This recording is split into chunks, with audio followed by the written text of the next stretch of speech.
अस्सलाम वालेकुम जी। वालेकुम अस्सलाम। सर आपको शो में खुश आमदेद कहते हैं हम, और आप गुफ्तगू तो सबकी सुन ही रहे थे। और आप बिल्कुल, मुझे तो ऐसा महसूस हुआ कि आप लोगों की गुफ्तगू सुन के हमारी पेस्ट कंट्रोल कंपनीज ही बंद हो जाएगी।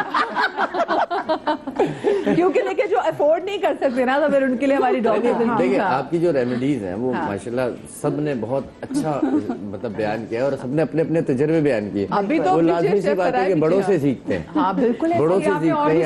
हमारे भी घरों में ही ऐसे सिलसिला होता रहा, लेकिन अब चूंकि चीजें एडवांस होती जा रही हैं, लोगों के पास टाइम नहीं है। देखिए जो प्रॉब्लम क्यों पैदा हो रही है, लोगों के पास टाइम नहीं है।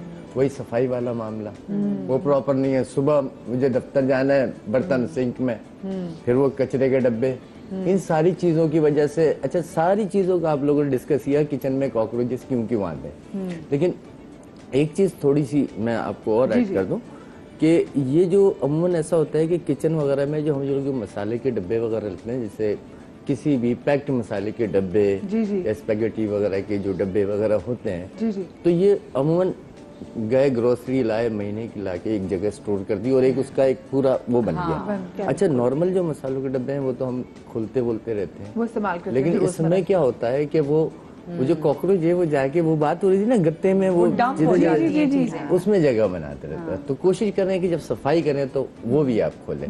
दूसरी बात ये है कि अमूमन एक तो माइक्रोवेव ओवन होता है, इसी तरह टोस्टर वगैरह होता है, वो एक्स्ट्रा भी होते हैं, वो ऊपर पड़े हुए, उसके अंदर भी घुस जाते हैं।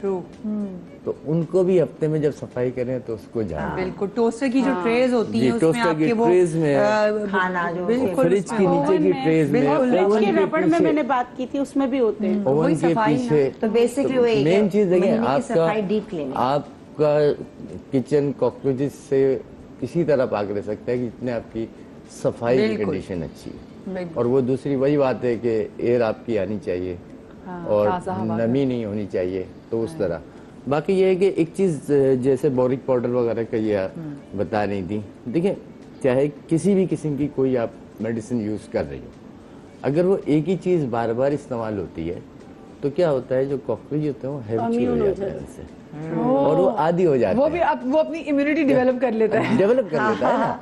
तो अब क्या होता है कि जो पेस्ट कंट्रोल में बहुत सारी चीजें एडवांस होती है। हम लोग जो दवाइयाँ इस्तेमाल करते हैं वो WHO रिकमेंडेड होती है हाउस होल्ड के लिए, और फिर हम उनकी फॉर्मुलेशन चेंज करते रहते हैं, उसकी doses come up and down करते रहते हैं। अच्छा, कभी हम कोई दवा यूज कर रहे होते हैं, फिर कभी कोई दवा यूज कर रहे हैं। हम उनको झांसा दे रहे हैं। नहीं,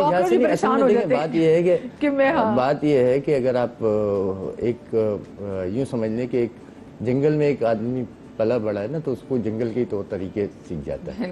तो बात सारी ये है कि एक ही चीज अगर उसको मिलती रहे, उसको फंसा के मारना है ना सफाई की। दूसरी बात आपने की थी छुपकली की, मैं सिर्फ 2 मिनट लूंगा और उसमें आपकी सारी बातों को कंक्लूड कर दूंगा।